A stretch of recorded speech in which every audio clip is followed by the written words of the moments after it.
It's Pastor Paul L. Anderson here at the Fountain of Raleigh Fellowship, where we believe God's blessings never stop flowing. It is Fantastic Friday. Oh, a moment of personal privilege. It's really fantastic. Happy birthday to my niece, Monique Young Relacion. God bless you, Mo. May God continue to bless you and give you more days than you've ever seen before. We're so grateful how God is always doing great and marvelous things. Today, I invite you to look with me in Joshua, the 8th chapter, verses 30 through 35.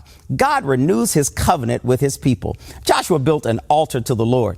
And as he builds this altar to the Lord on Ebal, he finds himself beginning to read and rehearse the commandments that the Lord has written in the book of instructions.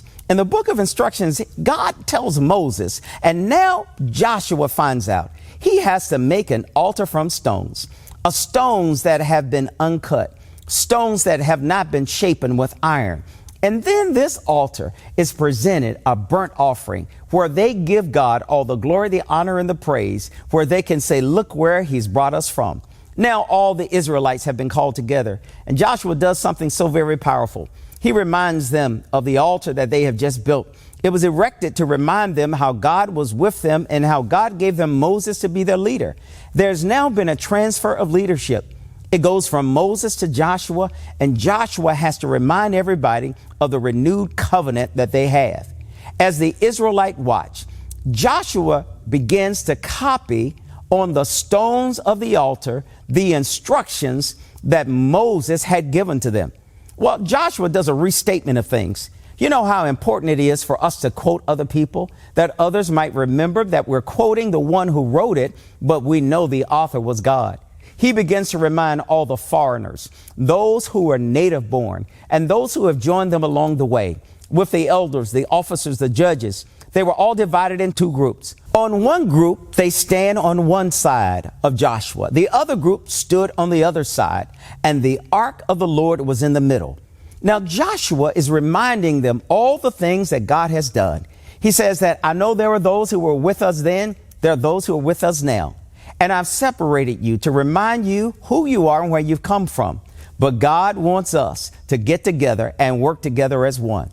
Wouldn't it be great if all of us are able to bring people from one side to the other side, those who've just gotten here, those who've already been here, and remind them that the Lord's commandment is for us all. It's a commandment of blessing to all of Israel, not just the old school, but also the new school, because we're all one school.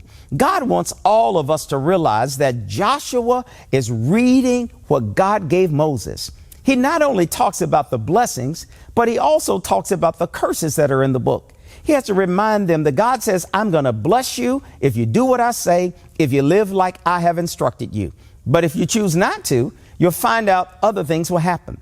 The entire assembly of Israel, including men, women, and children, foreign and those who are domestic born, now find themselves being united as one because God has a covenant renewed. God wants us to renew our covenant with him just as the Israelites did. Every day we need to make a new covenant with God. Every morning we need to tell him, God, I thank you for what you've done. I want to renew my covenant. I want to make sure that I bring all my family to the place where they have a relationship with God. And when this happens, we can become a mighty people. The Israelites now find out that they are the mighty people of God because God is doing great and marvelous things with them. I want to remind you that you are exceedingly and abundantly blessed. God has a great blessing in store for you in this year of 2023. It will be bigger and better than you ever envisioned it to be. Take the Lord with you everywhere you go, and you'll always be in the right place.